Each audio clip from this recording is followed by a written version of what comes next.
ನೀರು ಸೇರದು ರಾಜನಿಗಾಯಿತು ಬಹಳ ವ್ಯಥೆ. ಅಡವಿಯಲ್ಲಿರುವ ವೈದ್ಯರನ್ನೆಲ್ಲ ಸರದಿಯಂತೆ ಅವ ಕರೆಸಿದನು. ಡಾಕ್ಟರ್ ಝೀಬ್ರಾ ರಾಜನ ಪರೀಕ್ಷಿಸಿ ಬಾಯನ್ನು ತೆರೆಯಲು ಹೇಳಿದನು. ವೈದ್ಯರ ಆಜ್ಞೆಯ ಮೀರದ ಸಿಂಹ ಬಾಯನ್ನು ತೆರೆದು ತೋರಿಸಿತು. ದುರ್ವಾಸನೆಯ ಉಸಿರಿದೆ ಎಂದು ಡಾಕ್ಟರ್ ಝೀಬ್ರಾ ಹೇಳಿದನು. ಹೀಗೆ ಹೇಳಲಿ ಎಂತ ಧೈರ್ಯ ಎನ್ನುತ್ತ ಸಿಂಹವು ಗರ್ಜಿಸಿತು. ಸತ್ಯವ ಹೇಳಿದ ವೈದ್ಯನನ್ನು ಬೈದು ಹೊರಗಡೆ ಓಡಿಸಿತು. ಮುಂದಿನ ಸರದಿ ಡಾಕ್ಟರ್ ಹೈನಾ ಸಿಂಹದ ಬಾಗಿಲು ತಟ್ಟಿದಳು. ನಾಡಿಯ ಹಿಡಿದು ನೋಡಿದ ನಂತರ ಬಾಯನ್ನು ತೆರೆಯಲು ಹೇಳಿದಳು.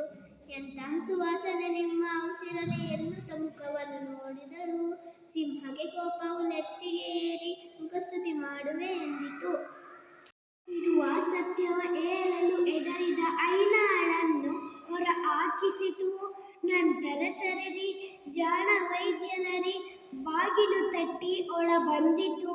ಸಾರ್ವಭೌಮರ ಉಪಚರಿಸುತ್ತ ಬಾಯನ್ನು ತೆರೆಯಲು ವಿನಂತಿಸಿತು. ಉಸಿರ ಕುರಿತು ಏನ ಹೇಳುವಿರಿ ಎನ್ನುತ್ತ ಬಾಯನ್ನು ತೆರೆಯಿತು.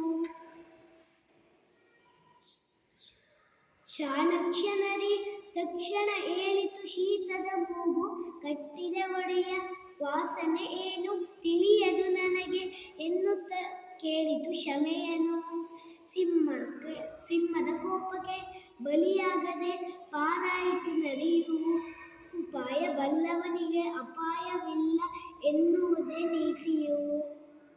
ಕಾಡಿನ ರಾಜ ಸಿಂಹರಾಯನು ಕಾಯಿಲ ಬಿದ್ದನು ಕೇಳಿ ಕತೆ. ಅನ್ನವೂ ಸೇರದು ನೀರೂ ಸೇರದು ರಾಜನಿಗಾಯಿತು ಬಾಳ ವ್ಯಥೆ.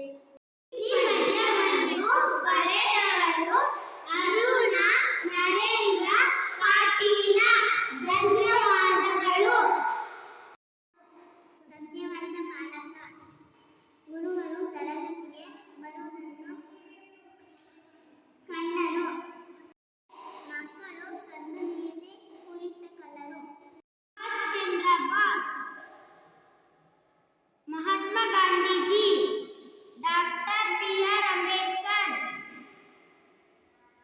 PG. Abdul Kalam, Mother Teresa, Chacha Nehru. ಒಳಗೆ ಬಂದರು. ಮಕ್ಕಳು ಗುರುಗಳಿಗೆ ವಂದಿಸಿದರು. ತರಗತಿಗೆ ಬಂದರು. ಬಾಲಕನಿಗೆ ಸುಳ್ಳು ಹೇಳಲು ಮನಸ್ಸು ಬರಲಿಲ್ಲ.